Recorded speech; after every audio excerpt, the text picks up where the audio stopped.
voir. Si vous êtes à mesure de voir, je vais demander, attendez d'abord, je vais essayer de voir si vous étiez à mesure de voir moi-même, parce que quand je demande, ça me prend toujours du temps. Je vais voir si vous êtes à mesure de voir ce que je montrais. Rapidement, voyons voir, est-ce que je peux voir ce que j'ai demandé. Voilà, donc vous avez vu, c'est bien. Comme vous avez vu, donc je vais refaire ça, je vais remettre, donc je suis content. Lui a dit que non. Oui, oui, le Qatar a investi au Rwanda. Oui, oui, Paul Bovida, c'est 2 à 3 milliards parce qu'ils ont fait d'abord l'aéroport. Non, non, l'aéroport, le stade et puis les histoires des Qatar Airways. 2 milliards, tout au plus 3 milliards, j'arrondis. C'est ce qu'ils ont investi au Rwanda. Il n'y a rien d'autre. Mais comme l'autre n'a pas l'argent à donner, il devait présenter quand même les Ngombe. C'est la seule chose qu'il pouvait quand même montrer parce que, à ça appelle l'émir du Qatar, Yewana na Rwanda. So bomoni ye baolakisa bangombe eza na nsima kuna keno oyo nde tokopesa yo yango wana émir edépassé azwa na bafoto ya bangombe alobi nzambe bangombe oyo epa na biso mais ils ont eu un problème ils ont eu un problème l'émir a dit que yo ozalakisa nga bangombe sikoyo na désert epa na biso kuna nakotia bangombe wapi bakolia nini bakomela nini toza na mai te toza na matiti lokola Congo te sikoyo ozoprésente nga bangombe awa sikoyo tosala nini. Et le gars a montré que ce que lui pouvait montrer. Eh, ndenge ezali. Voilà d'abord mususu te. Il faut qu'on la ça. Oh, yo, qui qu'on la ça. Alors, ce sont les vaches qu'il a montré. Voilà pourquoi nous avons toujours dit à tout le monde, très calmement, très simplement, le Rwanda n'a pas de minerais. Le Rwanda, c'est un pays qui vit du lait. Et voilà qu'aujourd'hui, quand l'émir de Qatar est venu, Congo est Sili. Oh non, nous avons Bangombe, la Kissa Bangombe tout le monde. Tout ça, il y a usine, il y a transformation à Miliki. On peut faire les laits de toutes les sortes possibles, il y a Miliki. Le Qatar peut débourser l'argent pour faire ces Gombe-là. Mais en réalité, il n'y a rien d'autre qui doit montrer. Il n'y a rien d'autre qu'il peut montrer à l'émir de Qatar. Vous pouvez voir que je blague, mais c'est une vérité. Quoi d'autre tu vas montrer? Il n'y a rien à montrer. Montre tes Gombe, puis get the hell out of here. Donc, c'est ce qui était là-bas.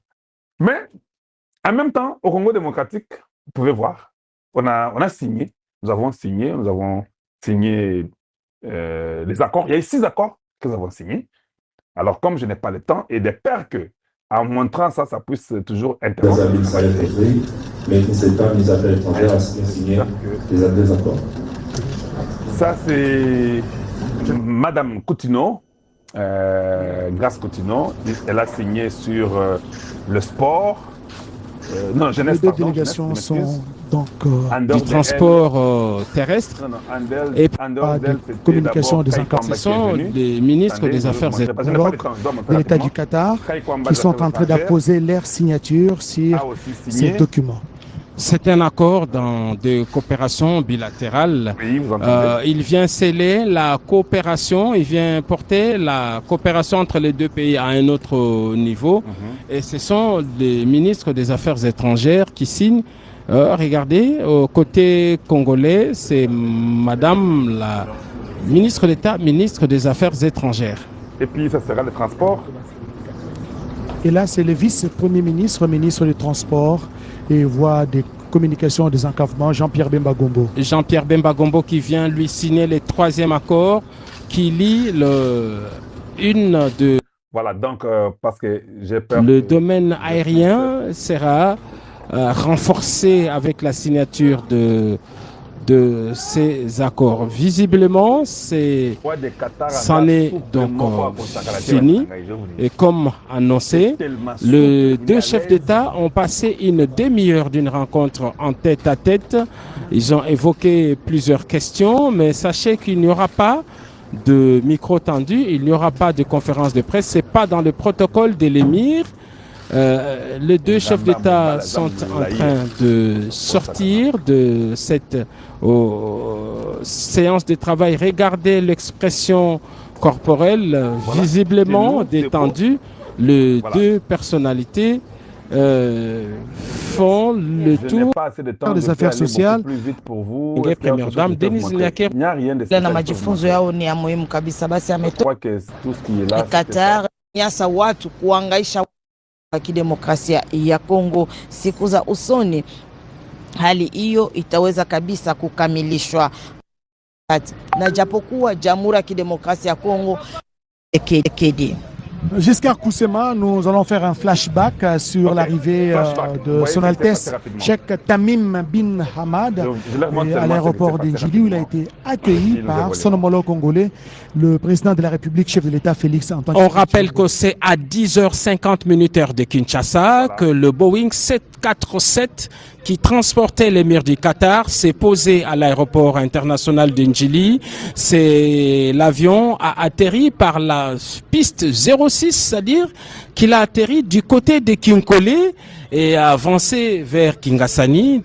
Là, et tout le comité d'accueil, comme on le voit, était bien en place depuis les premières heures. On reconnaît les membres du cabinet du président de la République. On reconnaît également les autorités militaires de la 14e région militaire. Le bourgmestre de la commune d'Ensele était là. Ces comités d'accueil étaient rangés pour saluer. Et dans le même temps, le président de la République, Félix-Antoine Tshisekedi Tshilombo, qui est arrivé aux premières heures à l'aéroport international d'Endjili, est allé au pied de l'avion pour accueillir son hôte de marque. C'est une marque de considération particulière. C'est pas tous les jours que le président de la République fait le déplacement. L'émir a descendu les marches de son avion et c'est par des accolades que les deux chefs d'État se sont salués, des accolades en signe d'amitié, de coopération et de dynamisation des relations. Il a été effleuré par ces deux Congolaises qui étaient aux côtés du président de la République. Alors, comme on le voit, le général de... Donc, permettez que je puisse passer parce que, comme je dis, on a beaucoup à montrer. De peur que je tombe dans les jeux là qui est au Talaga Boye. Vous êtes disconnecté Kala. Donc, avant que vous soyez disconnecté, mieux vaut que je puisse directement continuer pour qu'on donne d'autres informations. Je voulais seulement vous donner une idée sur l'arrivée de l'émir de Qatar. Vous avez vu même le langage corporel avec le président Tshisekedi, comment les accolades, tout et tout. Ils sont partis, ils ont signé, il y a eu 6 accords. Je trouve que c'était génial. Vous êtes venu chez Kalonji TV, non? Vous vous rappelez que je vous ai dit que quand l'émir de Qatar vient, il faut que Jean-Pierre Bemba du transport soit là. Ça n'a pas besoin d'être magicien ou d'être informé. Je sais, ma fait d'analyse pour dire le Qatar est fort en quoi? Le Qatar côté transport, aviation, Baza Moussika. C'est ce que le Rwanda avait. Nous venons officiellement, aujourd'hui, je vous l'ai dit, en tant que Moulongeshi, nous venons de ravir Qatar Airways na Rwanda et comme Yabiso. Rwanda, Bobosana, Bazana place avion est embolaté. Jean-Pierre Bemba vient de signer. En dehors de la coopération avec les affaires étrangères, nous aurons l'ambassade du Qatar au Congo, parce que je crois qu'il n'y avait pas d'ambassade du Qatar au Congo, si je ne me trompe pas. S'il y en a, peut-être j'ai perdu de vue, mais je crois qu'il n'y en avait pas. Et la coopération, vous avez vu Kaikwamba, vous avez vu la jeunesse. Il y aura l'histoire des rails, je vous ai dit ça, les trains qui commencent dans les Katanga jusqu'au port des Bananas. Je vous ai dit que les frères, ou bien les cousins de celui qui est là, étaient aussi venus pour les 21 milliards de dollars qu'il avait promis. Et avec Jean-Pierre Bemba, dont en dehors des histoires des trains, il y a aussi les avions. Donc, si les Qatar acceptent comme ils ont signé, nous serons dans les bonnes mains. Quelque chose qu'on n'avait pas, ça fait pendant 30 ans, qu'on nous volait, qu'on prenait tout. Et puis nous, on entrait dans Rwandair, qui était l'avion des Qataris. Bozo Bawanato, Katiango, Lelo et Sili. Maintenant, nous, avec les Qataris, avec Air Congo, nous allons nous faire en Afrique. C'est nous qui devons commencer à faire. Voilà comment la vie est en train de changer pour le Congo démocratique. Je sais que beaucoup de gens pensent que non, vous savez, mais c'est comme ça que vous construisez vos relations bilatérales avec des pays dans le monde. Maintenant, je vous pose la question. Si la guerre n'était pas terminée, vous pouvez voir les gens venir signer.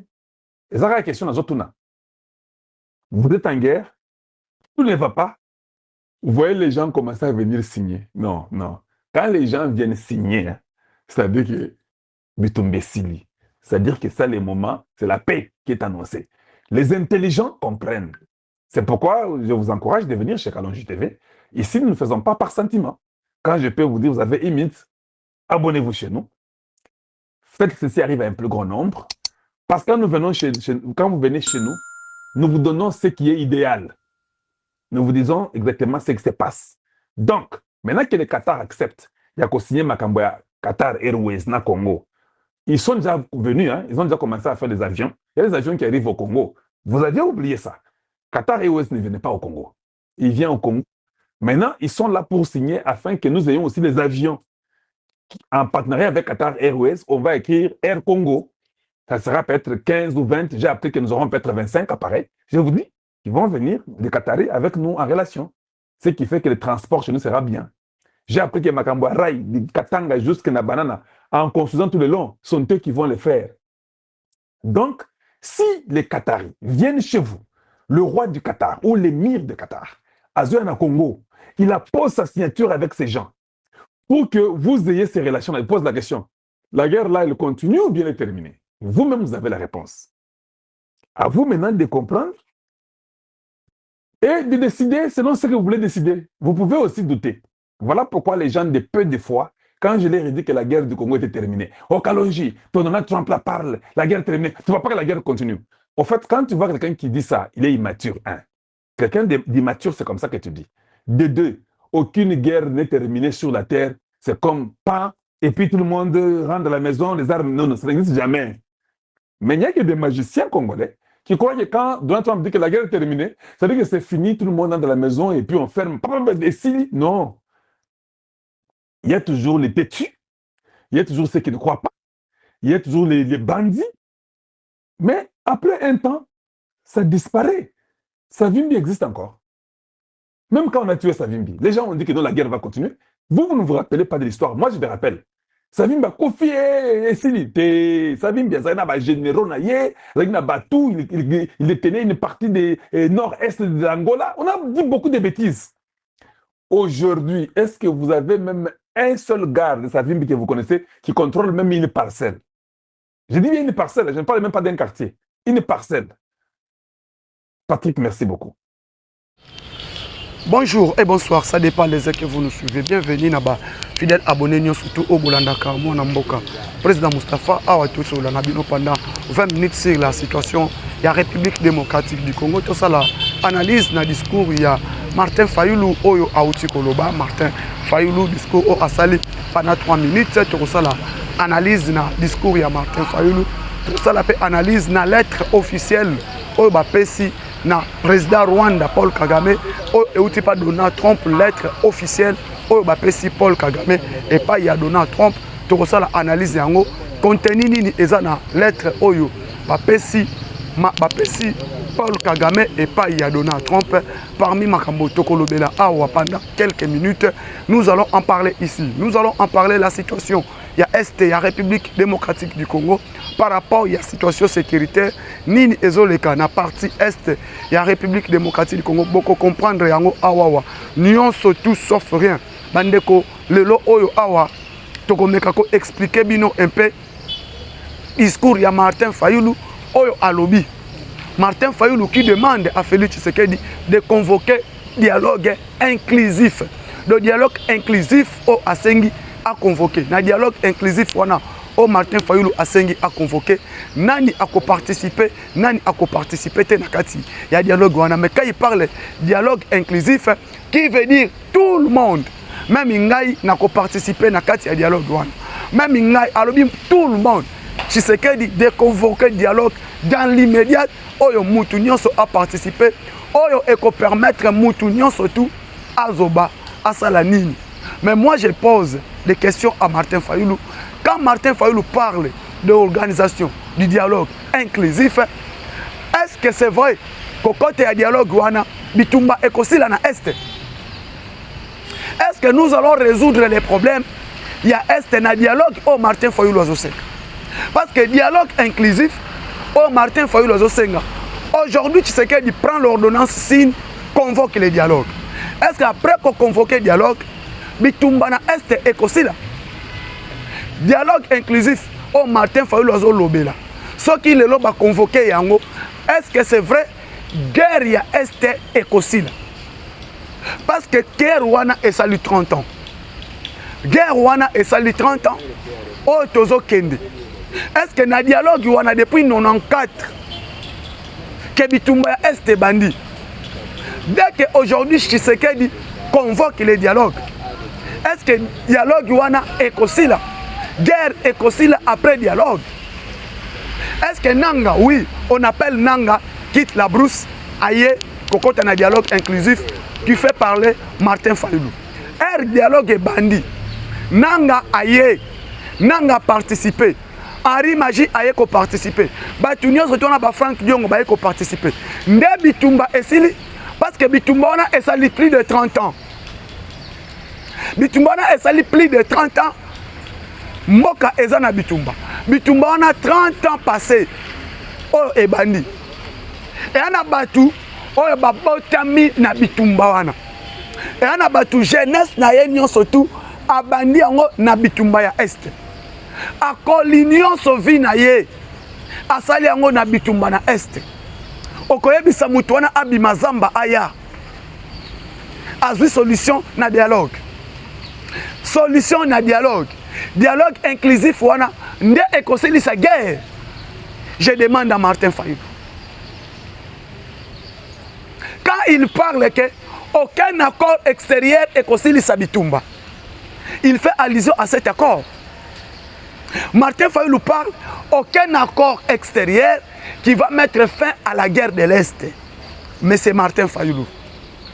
Mais c'est Martin Fayulu, vous êtes dans la confusion. Moi j'appelle Martin Fayulu confusionniste. Parce que elle a lobby que aucun accord extérieur, aucun arrangement extérieur, Libanda Mboka, Oyo ekosili sa Bitumba Oyo. Il fait allusion à quel accord? Il fait allusion à l'accord de paix. Il fait allusion à l'accord de Washington.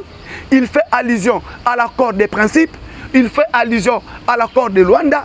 Il fait allusion à quel accord? Parce qu'à lobby, aucun arrangement extérieur. Et qu'on ramène la paix si ce n'est pas le dialogue inclusif qui Tshisekedi doivent convoquer. Aujourd'hui, j'ai vite compris que M. Martin Fayulu est dans la confusion. Martin Fayulu est dans la confusion. Parce que Oyo Lobby, aujourd'hui, je ne comprends maintenant pourquoi vous êtes confusionniste. Parce que quand tu peux que non, quand tu parles arrangement mon côté extérieur et qu'on ramène la paix, aucun arrangement extérieur et qu'on ramène Kimia na la République démocratique du Congo. Même c'est Martin Fayulu. Aujourd'hui, qui ne savent pas, l'agresseur est connu. L'agresseur de la République démocratique du Congo a yebani. Oyo yo otikala koyeba te. Oyo yo otikala kosala allusion te que l'agresseur c'est qui? Mais l'agresseur, il y a RDC à Yebani. Il s'appelle Paul Kagame. C'est lui l'agresseur. Ce qu'on voit c'est Makenga. A Osali, Vine Mobimba. Na 4e 23. Makenga a passé toute sa jeunesse, toute sa vie na brousse. Et Makenga, ce sont des pions que Kagame utilise. Parce que l'agresseur ya Congo, il s'appelle Kagame. Peut-être Bozoye Baté. L'agresseur, Eza Kagame, Eza Joseph Kabila. Bangonde baza na kati ba agresseur. Donc Kagame, Joseph Kabila, Museveni, ce sont eux qui sont des agresseurs. Bangonde baza à la base, il y a insécurité oyo eza na est. Tango Martin Fayulu Zoloba consigne l'ordonnance en convoquant le dialogue inclusif. Ceux qui balongoli nanga na 4e 23 aye na dialogue. Et longoli ni pas Kagame. Et longoli est l'autre côté et pas Kagame. Parce que nanga ce n'est pas lui. Nanga c'est que pion que Kagame utilise. Nanga za nango ba pion moko boye ba bengi bango. Lokola oza fistré yaka. Lokola na problème na carré minier yaka. Lokola yo oza fistré yaka, toko manipuler, toko utiliser yo. C'est lui le problème. Nanga ne mutu aza à la base, il y a problème ya Congo. Nanga te aza à la base. Nanga aza mutu moko boye, oyo Kagame azoko utiliser. Mais Nanga, ce n'est pas lui l'agresseur. Nanga, c'est quelqu'un qu'on est en train d'utiliser. Quand Martin Fayulu, tu appelles les dialogues inclusifs, tu as un dialogue, tu es fan autour d'une même table, dialogue inclusif et qu'on résout les crises dans le Congo. Dialogue inclusif, et ça a un problème de résoudre les crises au Congo. Mais le problème au Congo, et ça que non, tu as un misisa. Ndenge président azo memela yango, ndenge chef de l'État a moneli yango, ndenge tozo ko avancer na masolo ya Doha, ndenge tozo ko avancer na masolo ya Washington, ndenge tozo ko avancer. Nde ekokumbela biso vrai problème, nde ko résoudre le problème ya RDC. Mais problème ya RDC eza oyo yo nanga oyo Fayulu ozoloba te. Parce que mon ami bino bozo ko envisager eloko moko eza ba poste. Toi tu penses que aujourd'hui Tshisekedi convoque les dialogues inclusifs, tout le monde autour d'une même table, Makenga va quitter la brousse pour venir participer. Makenga a participé au dialogue. Est-ce que Makenga a déjà parlé des dialogues congolais? Est-ce que Makenga a si déjà à cause de ce problème au dialogue dans Moutouna? Non. Makenga c'est lui le problème. Si Bomo na Makenga na Estewana, c'est lui. Babimisa ye, bayebi nanga te na Este. Na Este la République démocratique du Congo, basalaka allusion na nanga te. Basalaka allusion na nani te. Donc pour na bango, allusion na bango ya insécurité. Bango bayebi ke Makenga, bayebi Bertrand Bisimwa, bayebi Biamungu, mais bayebi nanga te. Nanga bazoko utiliser ka yaka kende. Vous avez déjà vu que Nanga signe au nom du M23.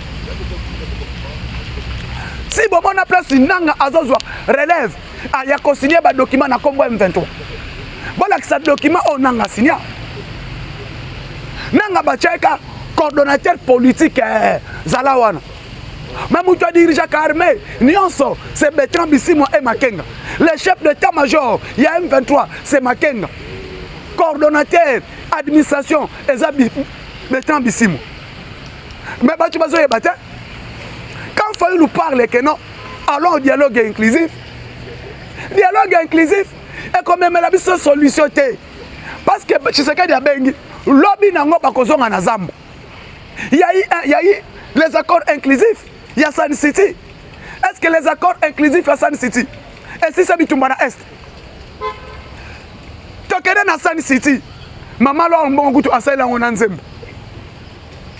Et tu connais dans l'accord, il y a Sun City. Bayena RCD, RCD KML, tous les groupes armés ont déposé des armes, tu se retrouves dans Sun City. Jean-Pierre Bemba a déposé les armes, tu es dans Sun City. Reconnaître d'abord MLC, comme regroupement politique, programme militaire et comme politique. Tu dis RCD Gom, tu es dans Sun City. Et tu es Sun City. Après Sun City, qu'est-ce que cela a changé? Après Sun City, Bitumba est ceci là. Parce que dans Sun City, tu seras la nuance surtout. Personne n'a besoin pouvoir dans Mindouk. Moutou, mon côté, a besoin pouvoir par la voie des armes. Tu as l'obéli dans Sun City. Dans Sun City, tu as signé un accord. Moutou, mon côté, tu as besoin pouvoir dans Mindouk. Les accords existent. Est-ce que, c'est sa crise? Le vrai problème, il faut qu'on coupe, qui est le problème? Le problème du Congo, et ça dialogue au bino bozo sengate. Le problème du Congo, et ça que tokata, toyeba, tokata na nu mutu oyo. Tolongola na nu mutu oyo, virus oyo azobundisa Congo. Le vrai problème du Congo, est ça nani? Et le vrai problème, il y a la situation de RDC et Yebani. L'agresseur, c'est Kagame qui doit retirer ses troupes et Kagame qui est soutenu par certains impérialistes. Ce n'est pas ce que Martin Fayulu pense, qu'en convoquant les dialogues, il y aura fin, il y a guerre. Dialogue, oui. Donc, ce dialogue est surtout inclusif. Est-ce que quand Fayulu parle du dialogue inclusif, tous les Congolais, doivent participer? Parce que c'est ça le dialogue inclusif.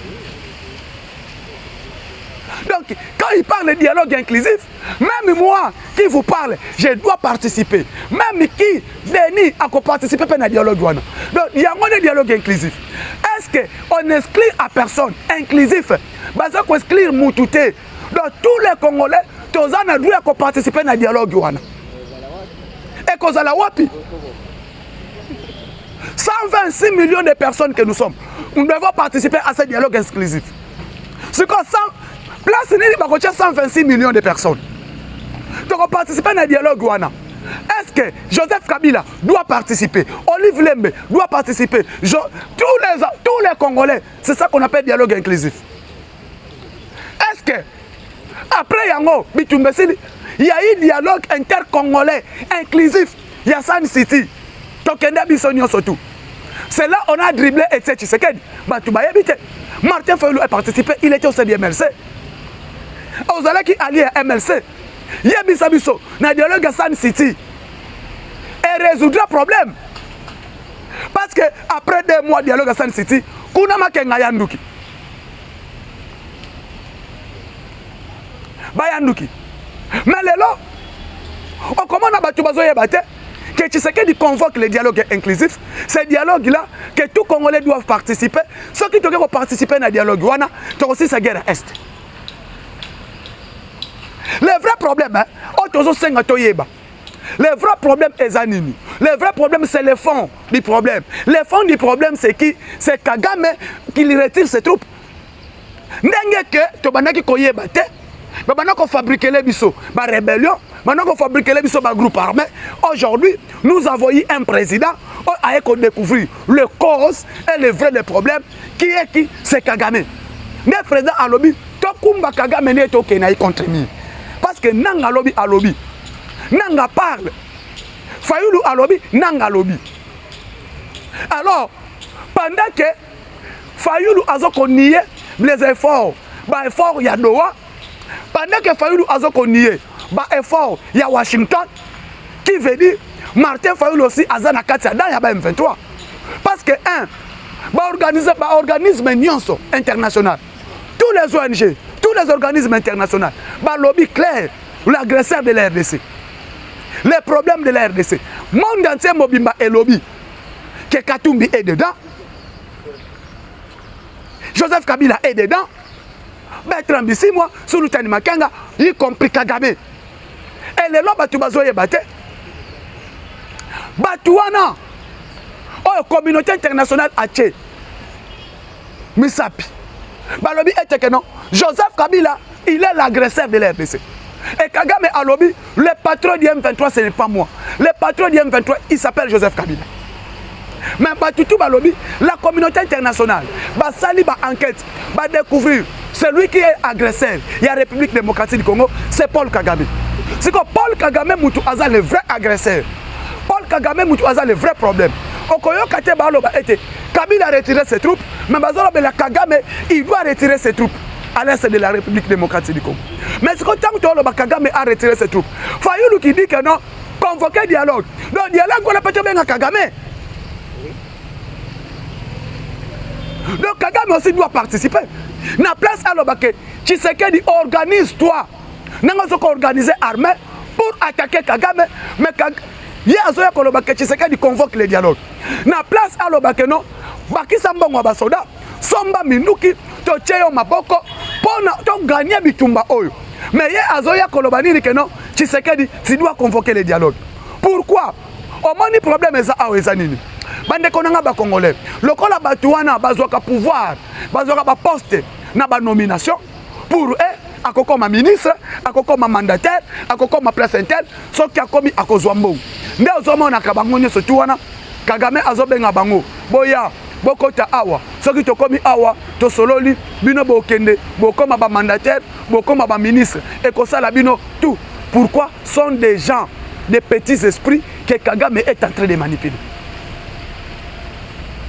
Sont des petits esprits que Kagame est en train de manipuler.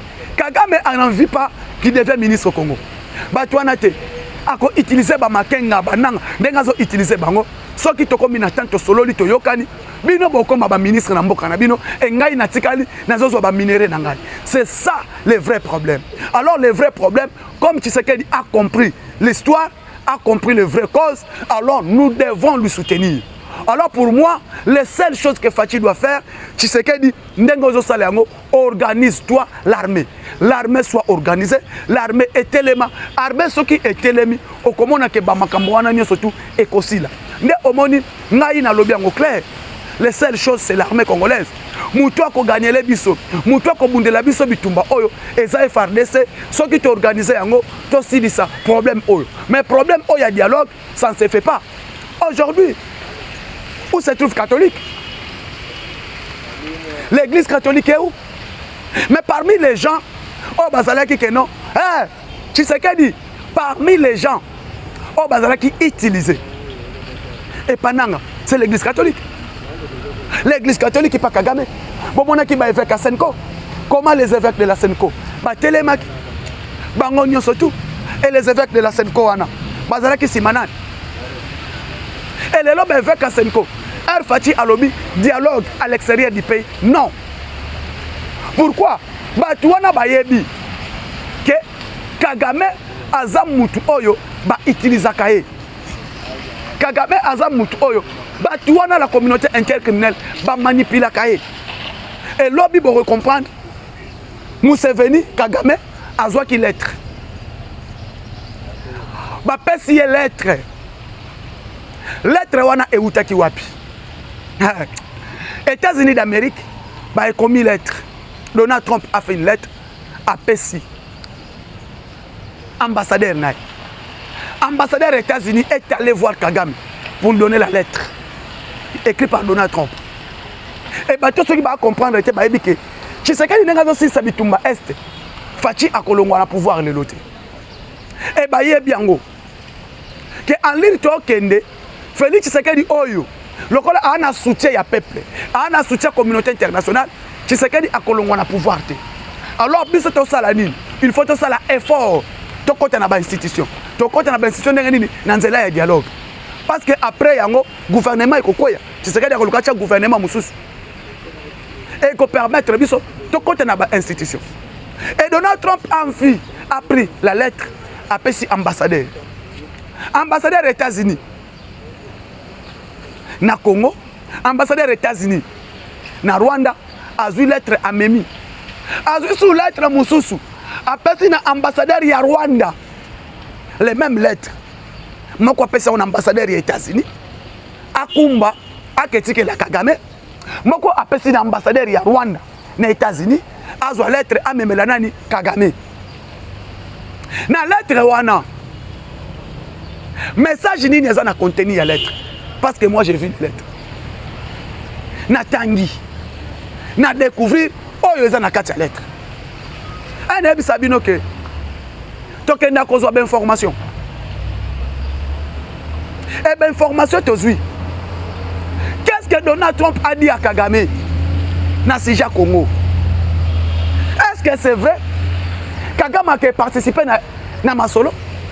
Parce que les seules choses, c'est tête à tête Félix Tshisekedi et Kagame devant Trump.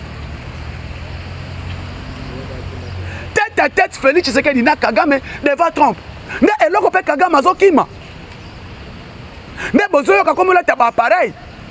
Naza malade, na lingi na kufa, na salaki AVC, na salaki boy. Ni oso bozoyo ka ça dit comédie que Kagame est en train de créer. Et Kagame savent. L'olongola loboko na Congo nzala. Mboka na problème. Ba yebisiye, tu dois retirer tes troupes. Monsieur, retire tes troupes en République démocratique du Congo. Bimisa ba militaire na yo. Longola ba soda na yo oyo baza na Congo. C'est le message que Trump a dit à Kagame. Et Kagame place azali. Aye basute. Ba comme tangela ye mikolo na ba américain. Lettre au azui. Ba tia bisiye, ta o ba pesiye. Prépare-toi, longola ba troupe na yo. Longola ba troupe na yo na kati RDC. Et Kagame eze ko indela ye. Parce que zoye batte Tout ba komeli te que non département d'État, au secrétaire d'État, mais c'est Marc Rubio muto komeli. C'est Trump qui a écrit à Kagame. C'est Trump qui a écrit à Kagame. A komeli Kagame message Kagame à Moniango. Parce qu'ambassadeur il y a États-Unis na Rwanda, aïe pas Kagame a passé lettre au Trump a commis. Attends on a mis sunaï. Abisi message tu dois lire. Et respecter Oyo ba komeli yo. Parce que à l'époque à Kala, l'époque à Obama, c'est Anthony Blinken qui a appelé Kagame. Anthony Blinken a bengi Kagame retirer ba troupe na yo et les kabongo. Et awawa Trump a ébissé, monsieur, tu dois retirer tes troupes. Retirer ba soda na yo, per longola système de défense na yo. To lingi kimie kota. En même temps, tu dois venir aux États-Unis, nazo zelayo. Le 21 hein. Si je ne me trompe pas, aujourd'hui le 21, et qu'on allait arriver, sauf imprévu, il y a Miri à Qatar na Congo. Sauf imprévu. Le 21, on attend le Miri du Qatar qui sera au Congo, réussi par le chef de l'État. Na place Oyo, bah, tu vas un dialogue, il fallait pas soutenir le système au Fachachi. Le budget était défendu de 26 milliards. Et 6 milliards, 8 milliards réservés dans l'armée. Alors, budget à 8 milliards autotien dans l'armée. Dans un budget, il y a 4 ans, il y a 4 man, il y a 4 ans, il y a Kabila. Parce que Kabila 2002, 2006, budget 2 milliards. 2007, budget 2 milliards. 2008, budget 3 milliards. 2009, budget 4 milliards. 2011, budget 5 milliards. Kabila, aujourd'hui, bah, tu vas comprendre, et ça que Tshisekedi a sali bilan, a sali budget à armée, oyoyo, budget mobimba ya mboka, armée est 30%. Il y a budget national, l'armée a pris 30%. Il y a budget national. La sécurité est 25%. Donc, les institutions, mon agnon surtout, bah, budget 15%. Est-ce que les gens ne doivent pas s'acclamer? Parce que c'est là qui budget réservé les institutions. Donc, les institutions ont 60% de budget national. Mais aujourd'hui, l'armée, la police, bah, budget, il y a l'écolo. L'armée est budget qu'on les canne à présidence. Bandeko. Tu soutenir mon Konjamboka. Merci beaucoup, Nania. C'est toujours ça. Tu continuer. C'est Mikolo Ezokoya. Vous continuez à s'abonner. Vous partager.